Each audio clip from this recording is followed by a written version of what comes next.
Hello, আসসালামু আলাইকুম guys. মানুষ বিদেশ আসে কাম করতে, কামলা দিতে, ঠিক আছে। আমি বিদেশে এসে বিয়ের দাওয়াত খামু, এটা আনএক্সপেক্টেড আমার জন্য।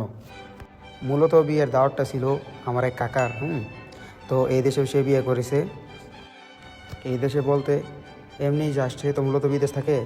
এখন আপাতত বিয়েটা সেরে ফেলছে মোবাইল দ্বারা। কিছুদিন পর সে দেশে যাবে, হয়তো 6 মাস পর। তো এই দেশে যত ভাই ব্রাদার আছে সকলকে নিয়ে একটা ছোটোখাটো আয়োজন করছে আর কি। জুম্মার নামাজের পর সকলকে বলেছে সে যেখানে থাকে ওই জায়গায় গিয়ে খেয়ে আসতে। দেন আমরা সবাই নামাজের পর গিয়েছি। আসলে খাবারগুলো ছিল অনেক লোভনীয়। ছিল মুরগি, ছিল গরুর মাংস, দেখতে পাচ্ছেন আমি বেড়ে দিচ্ছি। তারপরে আছিল রোস্ট, ডিম, সালাদ। মোটামুটি সবাইকে বেড়ে দিছি। আমার এখানে যে ছিল, আঙ্কেল ছিল, ভাই ছিল, আরও অনেকেই ছিল।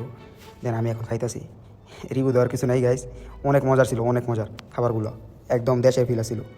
আমরা তো আরব আমিরাতে থাকি, এই দেশের খাবারের সাথে বাংলাদেশের খাবারের কোনো মিল নাই। দেন বাংলাদেশি বাবুর্চি দেওয়া পাক করা হয়েছে খাবারগুলো, দেখতে পাইতেছেন। সবাই খাচ্ছে তৃপ্তি নিয়ে, অনেক মজা হয়েছে, অনেক মাশাল্লাহ। এই যে সামনে এক আঙ্কেল ছিল, ও হয়তো মূলত ব্লগ করা শুরু করে দিছে খাবারের। এখন শুনেন সে কি বলে।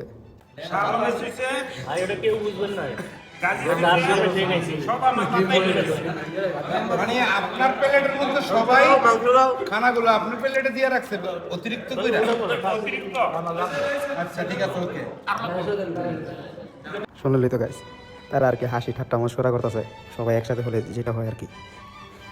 দেন যে বেড়ে দিচ্ছে সেও আমার কাকা লাগে, সে সবাইকে বেড়ে দিচ্ছে, তার সাথে অনেকক্ষণ মজা করছি। হঠাৎ করে দেখি গাইস জামাই পাঞ্জাবি করে আইছে। দেন আমরা সবাই ওরা পচাইতেছি, এই জন্য ওই শহরে আস্তে আস্তে চলে গেছে। দেন আমরা খাওয়া দাওয়া শেষ করে যে যার রুমে চলে যাচ্ছি। এই যে আমার সাথে আছে বড় ভাই, আঙ্কেল ছিল, আঙ্কেল চলে গেছে। আজকে এই দিনটা এক কথা অসাধারণ ছিল গাইস। তো গাইস এই ছিল আজকের ছোট্ট একটা মিনি ব্লগ। ভালো লাগলে লাইক, কমেন্ট, শেয়ার। আল্লাহ হাফেজ।